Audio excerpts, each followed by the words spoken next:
नमस्कार, सुप्रभात. आपला स्वभाव लोकांमध्ये विश्वास निर्माण करतो. आपली संपत्ती नाही.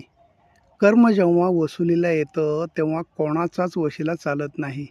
प्रेमाच्या धाग्यात काळजीचा दोरा बांधता आला की नात्यातील गाठ आयुष्यभर सुटत नाही. जोपर्यंत गरज असते, तोपर्यंत आपल्या कौतुकाचा सोहळा साजरा केला जातो. एकदा का गरज संपली, की आपल्या निंदेची खिरापत घरोघरी वाटली जाते. एक गोष्ट नेहमी लक्षात ठेवावी. सुखी माणसाचा सदरा हा समाधानी माणसाच्या अंगावरच सापडतो. सुख आपल्या हातात नाही, पण सुखाने जगणे आपल्या हातात आहे.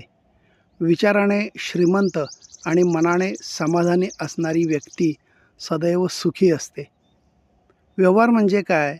तर एखाद्या कठीण परिस्थितीत जेव्हा यश मिळवणं, त्या परिस्थितीवर मात करणं अवघड ठरतं, अशा वेळी तडजोड करणं, जुळवून घेणं. धन्यवाद.